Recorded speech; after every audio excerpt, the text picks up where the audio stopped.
gouvernement bi ni mu def jël xale yi dugal leen ci stade bi financé ci ay xaalis nga gis dëkk yoo xam ne barki démb Guy Marius Sagna wax na ko jël xale yi jox leen 50 millions ab dëkk du Guy Marius Sagna sax keneen la dëkk baa ngi taa di inondé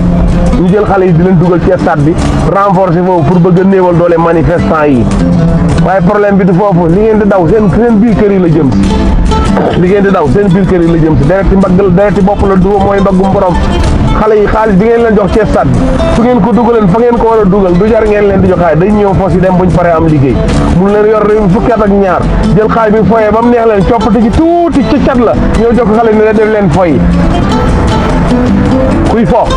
bala ngaa fo da ngay dëggal ba pare doog a fo mais sa dund gépp nga bëgg koo fo xale yi mënuñ loolu ñi ngeen di folo yëpp am nañ 20 ans kenn mosu ci am 100 000 seen doom yi yori milliard ngeen sàcc alal réew mi lekk ba mu neex leen ba nawetaan bi ñëw ngeen nañ ko jox xale yi mais bu ngeen ñëw ci stade bi nañ leen fa tudd yéen wala nañ ci tudd seen président Macky Sall non ku bëgg ku la tudd da ngay def luñ la tuddee Ousmane Sonko defagut daa wax dong mais li mu wax convaincre xale yi amul benn kilifa gu fiy jóg wax fi luy jëriñ xale yi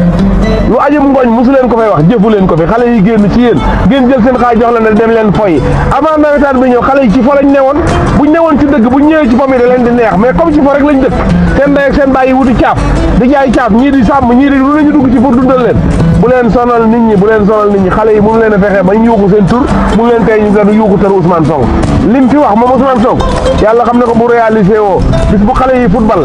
du aajo ngeen leen di jox xaay ñoom ñooy dajaleel seen bopp seen xaalis bala ngaa jox di xaay ne ko demal football yi kay day fekk nga joxoon ko xaay mu dem liggéey nangami at yéen a ngi ko yor réew mi xale yi liggéeyu ñoom bon bu set bi ngeen commencé léegi ci pom lañ nekk 24 heures sur 24 7 jours sur 7 365 jours ba tey ji ngeen jël xaay jox leen dem leen foy non da ngeen a fekkoon xale yi foo ndax buñ liggéey ñaara fi ne foo ak dëggal ku nekku ci dëgg rek yaa ngi ci fo daaw ba ren xale yi lañ doon fo yéen ci li ngeen nekkoon ci ngeen ne ba léegi nan waxante dëgg xaw ma Abdou Mbengue nga tudd xaw ma war ngaa jot ci vocal bi nga naan ku jël xaalisam jox ko xale yi pour ñu foy mais xale yi da ngeen a fekk ñuy fo bi ngeen leen bu joxaree jox ñu dëggal bu ngeen leen joxaloon tey bu ngeen du aajo ngeen di leen jox xaay pour ñuy fo may wax mu yegg li naan ñu tudd fa tur benn politicien kon yéen Ousmane Sonko bi ñu fay tudd moo leen naqari loolu waru leen war a naqari li leen war a naqari mooy lan moo tax defu leen luy tax ñu tudd leen lu tax defu leen ko waxu leen ko jëfewu leen ko loolu moo leen waroon a naqari mere leen seen bopp yéen Ousmane Sonko yoragul réew mi wax luy tax ñu tudd ko yéen ñu yor réew mi mënu leen a liggéey luy tax ñu tudd leen da ngeen a waroon a xaru ji xaru ngeen waroon def loolu gàcce la ki yor yet mënta liggéey ci yéen luy tax ñu gërëm ko ki ne bu ma yoree yet def nangam ñu di ko gërëm borom yet war naa rus yéen yër réew mi ngeen yor seen loxo ñu jox leen ko ngeen téye ko yéen ñëpp di fo di caaxaane nit ñi di caaxaane population bi caaxaane xale yi caaxaane mag ñi caaxaane sëriñ caaxaan mboolem Sénégalais buy dund politicien Sénégal yi ñaan na Macky Sall ñu ngi leen di foyee guddeeg bëccëg ñi bañ fo yëpp démissionné na ñi bañ fo yëpp dàq ngeen leen ñu sori leen ngeen toog ba tey jël xale dajale leen ci stade bi jël xaalis askan wi jox leen nag te ne yuuxu leen ñu xale yi xam ne da ngeen di caaxaan te dàqu leen ñoo leen dàq caaxaan ñu fekk leen ci loolu ba leen fa dem tudd turu kii dëggal te yoragul yet bi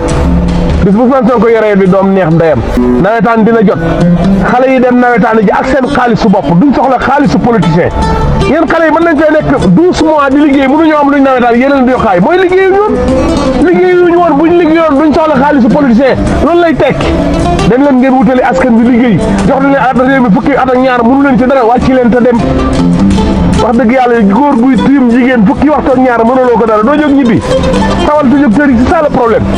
bu fi jom nekkoon wala xel ne fi baa nite du ngeen sàcc mais ndof gi leen jàpp ba ngeen sàcc alal ji du jeex tëdd ci te mu wóor leen ne moomu leen ko ngeen bëgg nax nit ñi ndof googu moo leen jàpp ba xamu leen ne da ngeen a war a jóg téye ci loxo bi wicc ak ndab li rek moo fi ne bàyyil sa caaxaan yi xaw ma Abdou Mbengue nga tudd xaw ma noo tudd xaalis boobu nga xam ne policier bi joxe rek fan la ko jëlee lim joxe ëpp na salaire am fan la ñu jëlee xaalis du taw ci asamaan si non nekkul comme ndox dëkk sa part rek ñu fekk nga yóbbu non ay biir la dañ koo liggéey na wax fan la ko jëlee wala daa def ne Macky Sall toog ci buntu dëkk bi ñu ne ko boo jëlee xaalis mu ne Abdoulaye Wade may 7 milliards loolu yomb na bu leen ñu rey sonal ngeen dëkk bi xale yi xam nañ kan la ñuy yuuxu turam